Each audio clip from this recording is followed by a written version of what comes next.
Good evening. I hope you're all fit and well at the moment. I thought it'd be good to go back to 3 men in a boat. So, if you're all sitting comfortably, let's begin with chapter 15. Household duties, love of work. The old river hand, what he does and what he tells you he has done. Scepticism of the new generation. Early boating record. George does the thing in style. The old boatman, his method. So calm, so full of peace. The beginner. Punting. A sad accident. Pleasures of friendship. Sailing, my first experience. Possible reasons why we were not drowned. We woke late at Harris's earnest desire, partook in a plain breakfast with non-dainties. Then we cleaned up and put everything straight, a continual labour which was beginning to afford me a pretty clear insight as to the question that has often posed me, namely, how a woman with the work of only one house on her hands manages to pass away her time. And at 10, we set out what we had determined to be on a good day's journey. We agreed that we would pull this morning, as a change from towing, and Harris thought the best arrangement would be that George and I should scull whilst he steer. I did not chime in with this idea at all. I said I thought Harris would have been showing a proper spirit if he'd suggested that he and George should work and let me rest a bit. It seemed to me that I was doing more than my fair share of the work in this trip, and I was beginning to strongly object on the subject. It always does seem to me that I am doing more work than I should do. It is not that I object to the work, mind you. I like work. It fascinates me. I can sit and look at it for hours. I love to keep it by me. The idea of getting rid of it nearly breaks my heart. You cannot give me too much work. To accumulate work has almost become a passion to me. My study is so full of it now that there's hardly an inch of room for any more. I shall have to throw out a wing soon. And I'm careful about my work too. Why, some of the work that I have by me now has been in my possession for years and years. There isn't a finger mark on it. I take great pride in my work. I take it down now and then and dust it.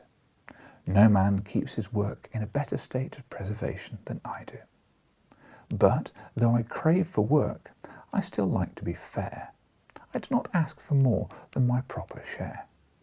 But I get it without asking for it, at least so it appears to me, and this worries me. George says he does not think I need to trouble myself on the subject. He thinks it's only my over-scrupulous nature that makes me fear I'm having more than my due, and that, as a matter of fact, I don't have half as much as I ought. But I expect he only says this to comfort me. In a boat, I've always noticed that it is the fixed idea of each member of the crew that he is doing everything. Harris's notion was that he alone had been working and that both George and I had been imposing on him. George, on the other hand, ridiculed the idea of Harris having done anything more than eat and sleep, and had a cast-iron opinion that it was he, George himself, who had done all the labour worth speaking of. He said he had never been out with such a couple of lazy skulls as Harris and I. That amused Harris. "Fancy old George talking about work," he laughed. "Why, half an hour of it would kill him. Have you ever seen George work?" he added, turning to me. I agreed with Harris that I never had, most certainly not since we started on this trip, anyway. I agreed with Harris I never had, most certainly not since we started on this trip. "Well now, I don't see how you can know much about it, one way or the other," George retorted unharassed. "For I'm blessed if you haven't been asleep half the time. Have you ever seen Harris fully awake except at meal times?" asked George, addressing me. Truth compelled me to support George. Harris had been very little good in the boat, as far as helping was concerned from the beginning. "Well, hang it all, I've done more than old J anyway," rejoined Harris. "Well, I suppose you couldn't have done very less," added George. "I suppose J thinks he's a passenger," continued Harris.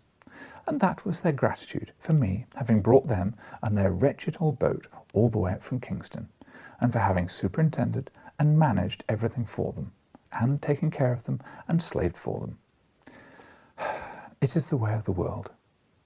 We settled the present difficulty by arranging that Harris and George should scull up past Reading, and that I should tow the boat on from there. Pulling a heavy boat against a strong stream has few attractions for me now. There was a time, long ago, when I used to clamour for the hard work. Now I like to give youngsters a chance. I notice that most of the old river hands are similarly retiring, whenever there is any stiff pulling to be done. You can always tell the old river hand by the way in which he stretches himself out upon the cushions at the bottom of the boat, and encourages the rowers by telling them anecdotes of the marvellous feats he performed last season. "Call what you're doing hard work," he drawls between his contented whiffs, addressing two perspiring novices who've been grinding away steadily up the stream for the last hour and a half. "Why, Jim Baffles and I, last season, we pulled up from Marlow to Goring in one afternoon. Never stopped once. Do you remember that, Jack?" Jack, who's made himself a bed up in the prow of all the rugs and coats he can collect, and has been lying there asleep for the last 2 hours, partially wakes up on being thus appealed to, and recollects all about the matter, and also remembers that there was an unusually strong stream against them all the way, likewise a stiff wind. "About 34 miles an hour, I suppose it must have been," asked the first speaker, reaching down to another cushion under his head. No, don't exaggerate, Tom," murmurs Jack reproachfully. 33 at the outside." And Jack and Tom, quite exhausted by this conversational effort, drop off to sleep once more. And the two simple-minded youngsters at the sculls feel quite proud of being allowed to row such wonderful oarsmen as Jack and Tom, and strain away harder than ever. When I was a young man, I used to listen to these tales from my elders, and take them in, swallow them, and digest every word of them, and then come up for more. But this new generation don't seem to have that simple faith of the old times. We, George, Harris and myself, took a Roran up with us one season. We plied him with the customary stretchers about the wonderful things we'd all done on the way up. We gave him all the regular ones, the time-honoured lies that have done duty up the river with every boating man for years past, and added 7 entirely unoriginal ones we'd invented for ourselves, including a really quite likely story, founded to a certain extent on an all but true episode, which had actually happened in a modified degree some years ago to a friend of ours. A story that a mere child could have believed without injuring itself too much. And that young man mocked at them all, and wanted us to repeat the feats then and there, and to bet us 10 to 1 that we didn't. We got to chatting about our rowing experiences this morning, and recounted stories of our first efforts in the art of oarsmanship. My own earliest boating recollection is 5 of us contributing 3d each and taking out a curiously constructed craft on the Regent's Park Lake, drying ourselves subsequently in the keeper's lodge. After that, having acquired a taste for the water,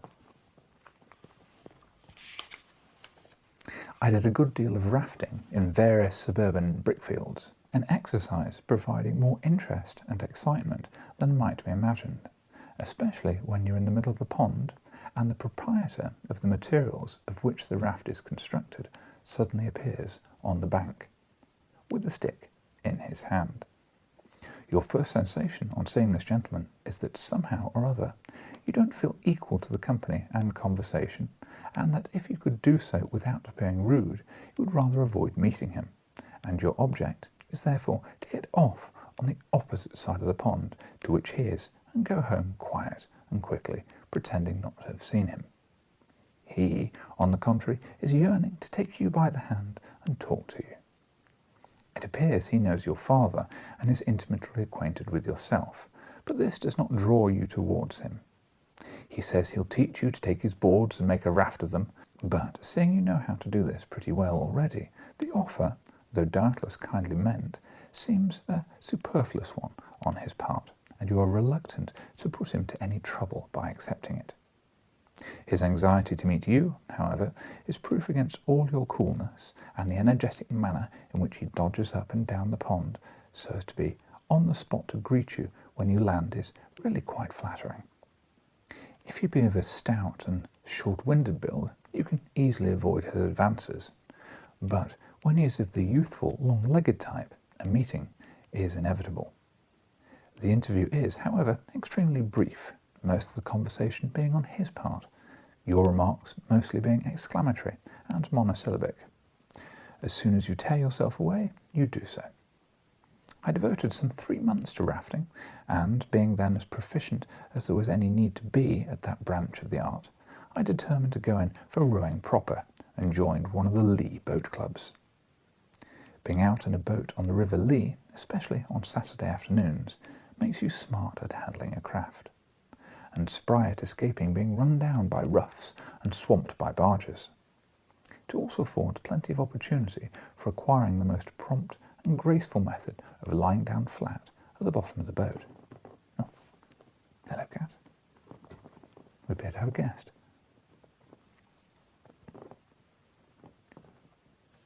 Come on, sit down. Down. Sit down. You're not being helpful. You're getting in the way. Down.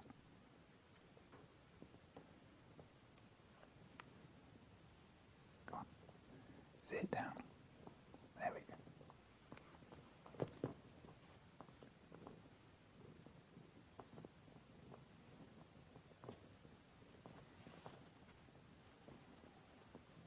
Thank you, cat. I've lost my place.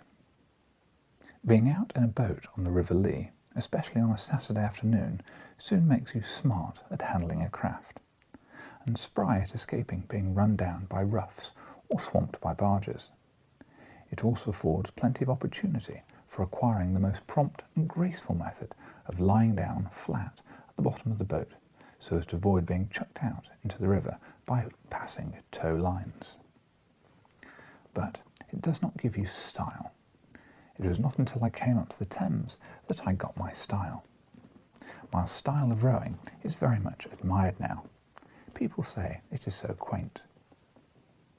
George never went near the water until he was 16. Then he and 8 other gentlemen of about the same age went down in a body to Kew one Saturday, with the idea of hiring a boat there and pulling to Richmond and back. One of the other was a shock-headed youth, his name Joskins, and had once or twice taken out a boat on the Serpentine and told them it was jolly fun boating. The tide was running out pretty rapidly when they reached the landing stage, and there was a stiff breeze blowing across the river, but this did not trouble them at all. They proceeded to select their boat. There was an 8-oared racing outrigger drawn up on the stage. That was one that took their fancy. They said they'd take that one, please. The boatman was away, and only his boy was in charge. The boy tried to damp their ardour for the outrigger and showed them 2 or 3 very comfortable-looking boats of the family party build. But those would not do at all. Do you mind? The outrigger was the boat that they thought they would look the best in. So the boy launched it, and they took off their coats and prepared to take their seats. The boy suggested that George, who even in those days was always the heavy man of any party, should sit at number 4. George said he'd be happy to be number 4, and promptly stepped into the bows place and sat down with his back to the stern. They got him into his proper position at last, and then the others followed.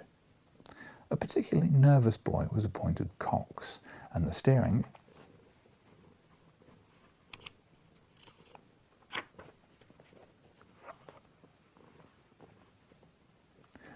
was explained to him by Joskins. Joskins himself took stroke. He told the others that it was simple enough. All they had to do was follow him. They said they were ready, and the boy on the landing stage took the boat hook and shoved them off. What then followed, George was unable to describe in detail. He has a confused recollection of having immediately, on starting, received a violent blow in the small of the back from the butt end of number 5's skull. At the same time, his own seat seemed to disappear under him as if by magic, and leave him sitting on the boards. He also noticed, as a curious circumstance, that number 2 was at the same instant lying on his back at the bottom of the boat, with his legs in the air, apparently in a fit. They passed under Kew Bridge, broadside, at the rate of 8 miles an hour, Joskins being the only one who was rowing. George, on recovering his seat, tried to help him, but on dipping his oar in the water, it immediately, to his intense surprise, disappeared under the boat and nearly took him with it. And the Cox threw both rudder lines overboard and burst into tears. How they got back, George never knew, but it took them just 40 minutes. A dense crowd watched the entertainment from Kew Bridge with much interest, and everybody shouted out to them in different directions. 3 times they managed to get the boat back through the arch, and 3 times they were carried away under it. And every time the Cox looked up and saw the bridge above him, he broke out into renewed sobs. George said he had little thought that afternoon that he should ever really come to like boating.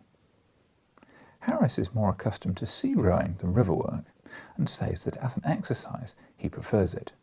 I don't. I remember taking a small boat out at Eastbourne last summer. I used to do a good deal of sea rowing years ago, and I thought I should be all right. But I found I'd completely forgotten the art entirely. When one scull was deep down underneath the water, the other would be flourishing wildly about in the air. To get a grip of the water, both at the same time, I had to stand up. The parade was crowded with nobility and gentry, and I had to pull past them in this ridiculous fashion. I landed halfway down the beach and secured the services of an old boatman to take me back. I like to watch an old boatman rowing, especially one who's been hired by the hour. There is nothing so beautifully calm and restful as there is about his method.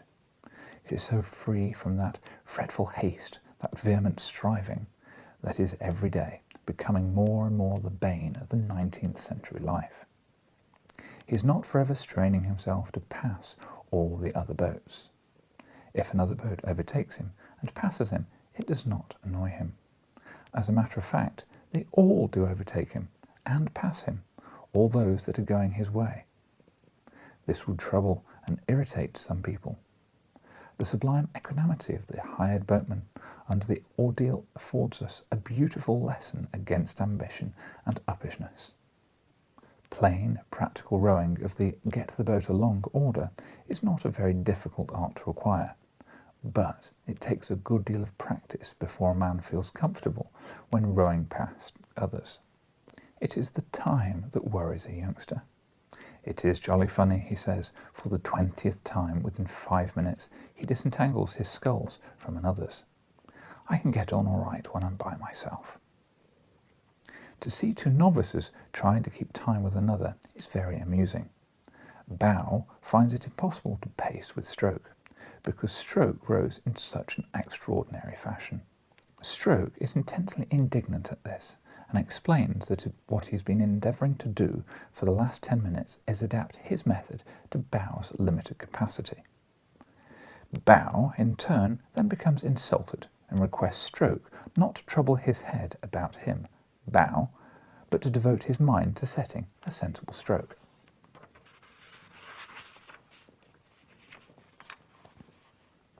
Or shall I take Stroke, he adds, with the evident idea that that would at once put the whole matter right.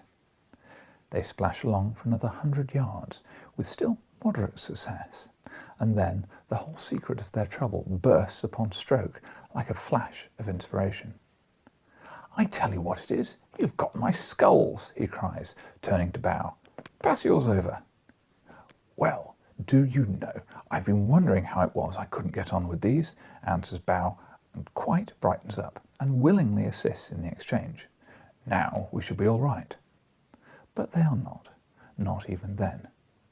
Stroke has to stretch his arms nearly out of their sockets to reach his sculls now, while Bow's pair, at each recovery, hit him a violent blow in the chest. So they change back again and come to the conclusion that the man has given them the wrong set altogether. And, over their mutual abuse of this man, they become quite friendly and sympathetic. George said he'd often longed to take up punting for a change. Punting is not as easy as it looks.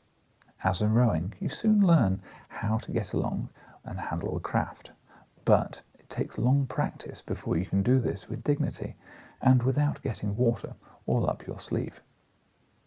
One young man I knew had a very sad accident happen to him the first time he went punting. He'd been getting on so well, he'd in fact grown quite cheeky over the business, and was walking up and down the punt, working his pole into a careless grace that was quite fascinating to watch. Up he would march to the head of the punt, plant his pole, and then run along right to the other end, just like an old punter. Oh, it was grand. And it would all have gone on being grand if he'd not, unfortunately, while looking around enjoying the scenery, taken one step more than there was any necessity for, and walked off the punt altogether. The pole was firmly fixed in the mud, and he was left clinging to it while the punt drifted away. It was an undignified position for him. Get down. A rude boy on the bank immediately yelled to a lagging chum to hurry up and see a real monkey on a stick. Sit down again.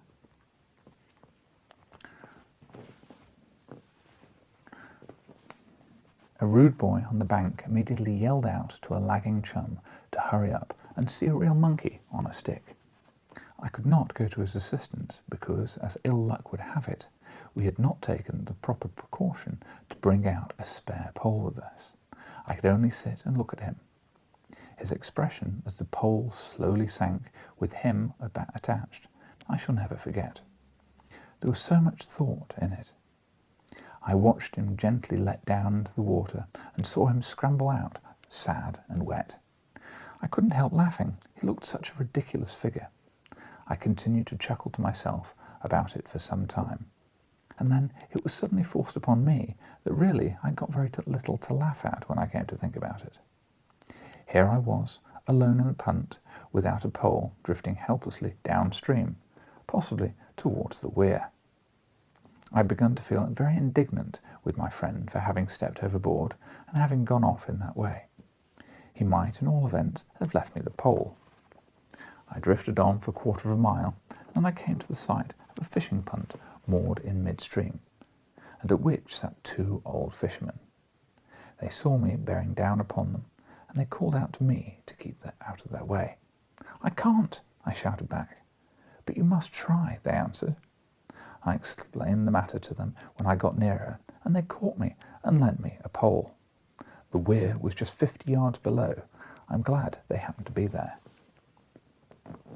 The first time I went punting was in the company of 3 other fellows, and they were going to show me how to do it.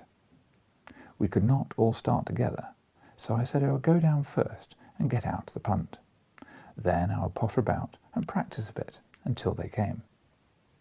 I could not get the punt out that afternoon. They were all engaged, so I had nothing else to do but sit down on the bank, watching the river and waiting for my friends. I had not been sitting there very long before my attention became attracted to a man in a punt, who I noticed with some surprise wore a jacket and cap exactly like mine. He was evidently a novice at punting, and his performance was most interesting. You never knew what was going to happen when he put the pole in. He evidently didn't know himself. Sometimes he shot upstream, and sometimes he shot downstream, and at other times he simply spun around and came up to the other side of the pole. And with every result, he seemed equally surprised and annoyed. The people about the river began to get quite absorbed in him after a while, and started to make bets with one another as to what would be the outcome of his next push. In the course of time, my friends arrived on the opposite bank, and they stopped and watched him too. His back was towards them, and they only saw his jacket and cap. From this, they immediately jumped to the conclusion that it was I, their beloved companion, who was making an exhibition of himself, and their delight knew no bounds. They commenced to chaff him mercilessly. I did not grasp their mistake at first, and I thought, how rude of them to go on like that with a perfect stranger too. But before I could call out and reprove them, the explanation of the matter occurred to me, and I withdrew behind the tree. Oh, how they enjoyed themselves ridiculing that young man. For a good 5 minutes they stood there, shouting ribaldry at him and deriding him, mocking him, and jeering at him. They peppered him with stale jokes. They even made new ones and threw at him. They hurled at him all the private family jokes belonging to our set, which must have been perfectly unintelligible to him. And then, unable to stand their brutal jibes any longer, he turned round on them, and they saw his face. I was glad to notice that they had sufficient decency left in them to look very foolish. They explained to him that they thought he was somebody they knew. They said they hoped he would not deem them as capable so of insulting anyone except a personal friend of their own. Of course, their having mistaken him for a friend excused it. I remember Harris telling me once of a bathing experience he had. He was swimming about near the beach when he felt himself suddenly seized by the neck from behind and forcibly plunged under the water. He struggled violently, but whoever had got hold of him seemed to be a perfect Hercules in strength, and all of his efforts to escape were unavailing. He'd given up kicking and was trying to turn his thoughts upon solemn things when his captor released him. He regained his feet and looked round for his would-be murderer. The assassin was standing close by him, laughing heartily, but at the moment he caught sight of Harris's face as it emerged from the water, he started back and seemed quite concerned. "I do beg your pardon," he stammered confusedly, but you're just like a friend of mine." Harris thought it was very lucky for him that the man had not mistaken him for a relation, or he'd have probably been drowned outright. Sailing is a thing that wants knowledge and practice too. Though as a boy, I didn't think so. I had an idea it came naturally to a body, like rounders and touch. I knew another boy who held this view likewise, and so, one windy day, we thought we would try the sport. We were stopping down at Yarmouth, and we decided to go for a trip up the Yar. We hired a sailing boat at the yard by the bridge and started off. "It's rather a rough day," said the man to us as we put off. "Better take the reef and lull sharp when you get round the bend." We said we would make a point of it and left him with a cheery good morning, wondering to ourselves how you were lulfed and where to get a reef from and what we were going to do with it when we got it. We rowed until we were out of sight of the town, and then a wide stretch of water in front of us and the wind blowing a perfect hurricane across it, we felt we had time to commence operations. Hector, I think that was his name, went on pulling while I unrolled the sail. It seemed a complicated job, but I accomplished it at length, and then came to the question, which was the top end?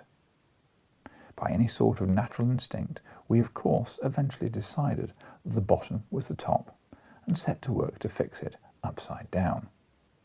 But it was a long time before we could get it up. Either that way or any way, in fact.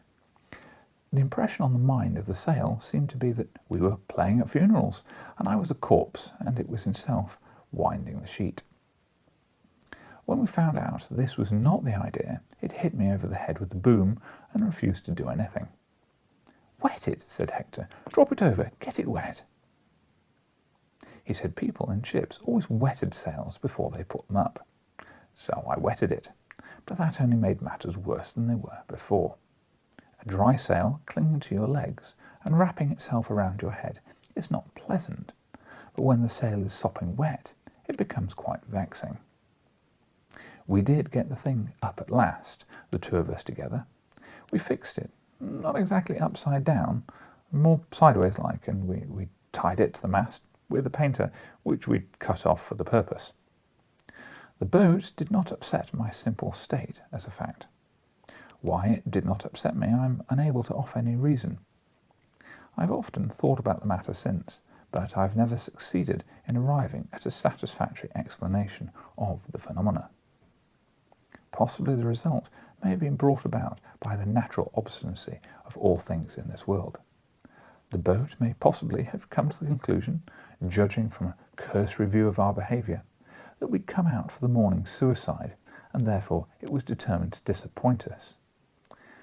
That is the only suggestion I can offer.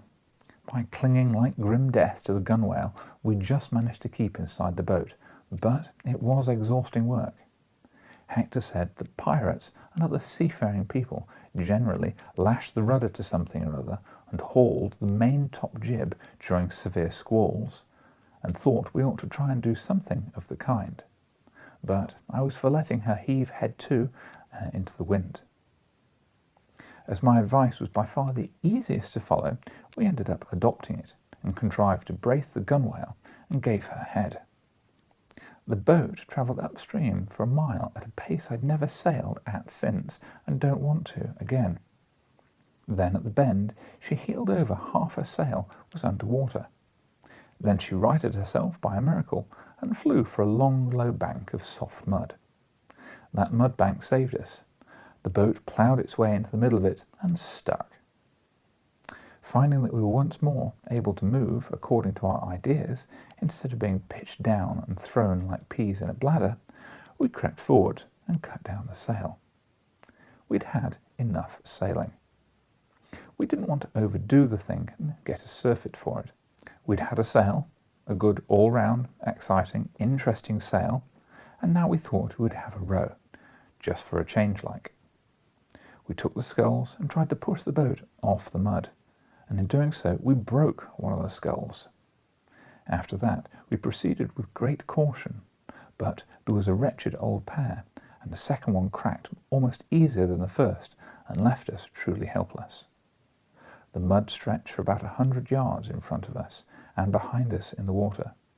The only thing to be done was to sit and wait till somebody came by.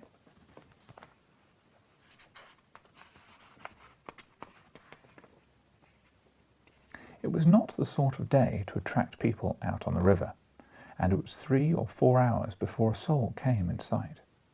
It was an old fisherman who, with immense difficulty, at last rescued us, and we were towed back in a sloppy fashion to the boatyard. What between tipping the man who brought us home and paying for the broken sculls, and having been out for 4 hours and a half, it cost us a pretty considerable number of weeks' pocket money, that sail. But we learned experience, and they say that is always cheap at any price. End of chapter 15. Well, I hope you've enjoyed this chapter with added interruptions and added presence from his Lord Catliness here. Okay. Well, on that, I'll bid you all good night and hope you'll have a pleasant evening. Take care.